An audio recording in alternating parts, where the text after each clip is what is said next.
Resident Evil Village might not be a multi-dozen hour long game that takes you on a globe-trotting journey, but it uses its runtime very effectively in more ways than one, even in terms of secrets, which are just littered all over the game and begging to be found. We've spent quite some time with Capcom's survival horror masterclass by now, and in this feature, we're going to talk about the best of the best secrets that we've discovered in the game. Note, there are spoilers ahead for Resident Evil Village. Before we begin, please consider subscribing and enable all notifications by clicking the bell icon. With that out of the way, let's get started. What are you buying? What are you buying? Just something an old friend of mine used to say.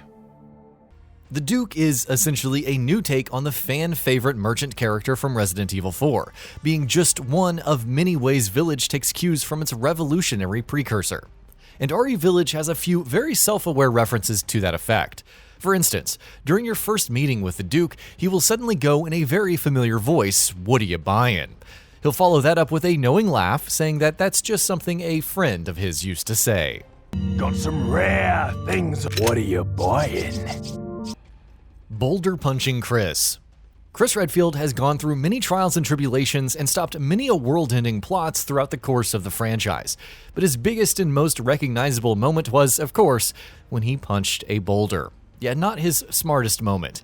He can definitely be a brawn over brain sort of guy at times, and series fans have given him grief over that one moment every chance that they get, and Capcom decided to join in on the fun as well, when during a boss fight, Heisenberg refers to Chris's boulder punching ways in frustration.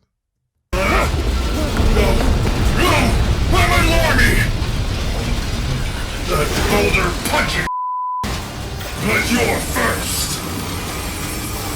George Trevor. George Trevor may not have made any prominent on-screen appearances in any Resident Evil game, but he is crucial to the series' lore. He was the designer of the original Spencer Mansion, following which he was promptly killed, along with his wife, while their daughter was experimented on for years and turned into a horrifying monstrosity. Meanwhile, a couple of smart secrets in Resident Evil 7 suggest that he may have also been involved in the construction of the Baker residence, though that's not as concretely confirmed.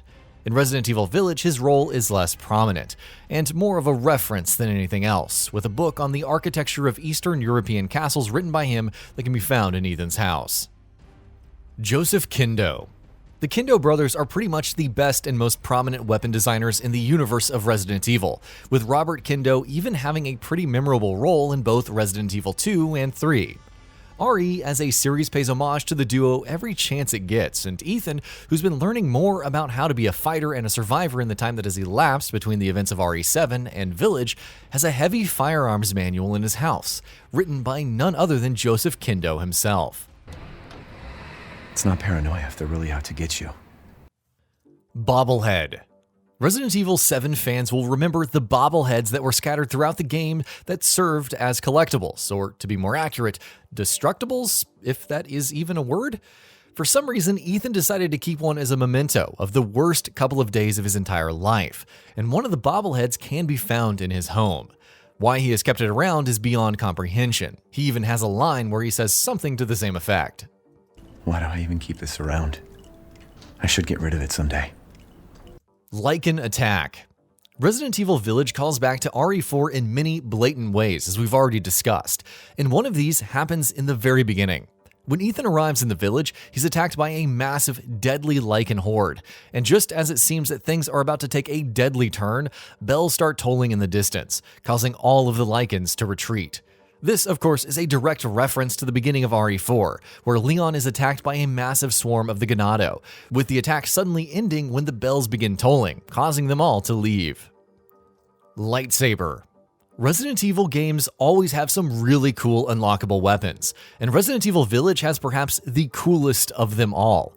The LZ Answerer is a melee weapon that's essentially a lightsaber, and can even be used as a double-bladed lightsaber, Darth Maul style. Finish every course in the Mercenaries with SS rank, and you can use the LZ Answerer in the game to your heart's content. DULVEY Incident. This one isn't a secret as much as it is a somewhat hidden narrative detail. Resident Evil Village's main story doesn't go into the public fallout of the Baker incident too much, but there is a newspaper clipping in Ethan's home that talks about it.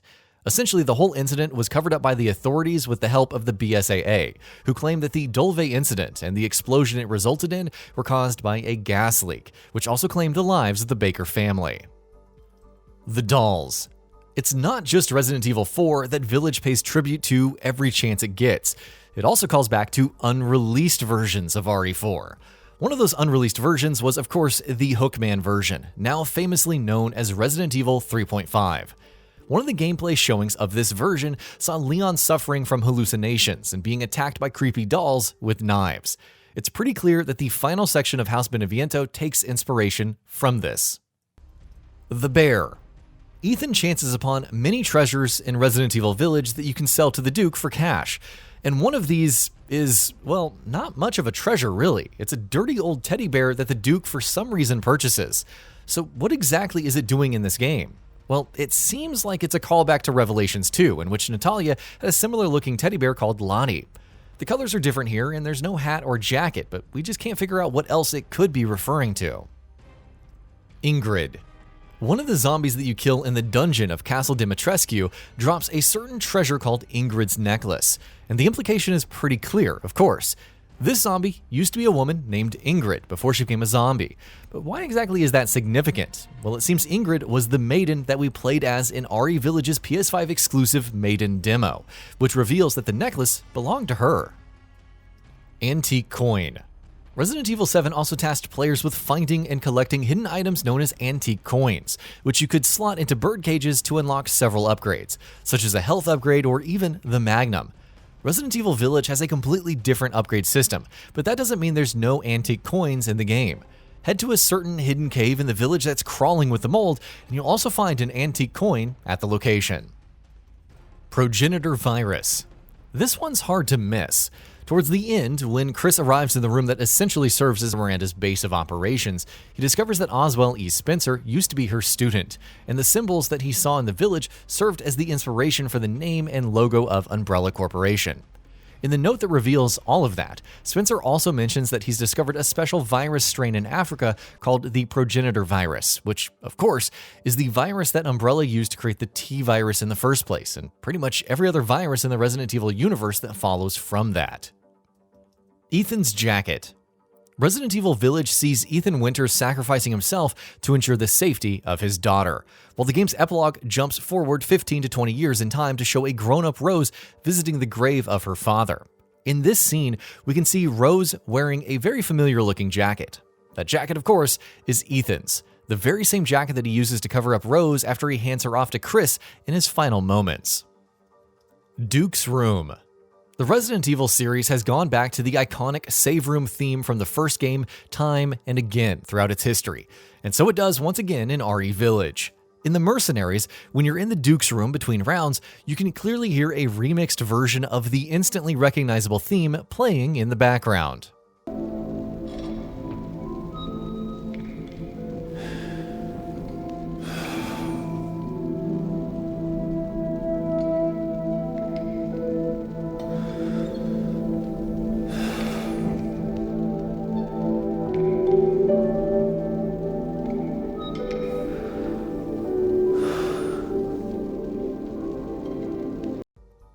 And with that, we reached the end of the video. Have anything to say? Let us know in the comments below. Also, we upload new videos every single day on Gaming Bolt, so please consider subscribing as it really helps us out.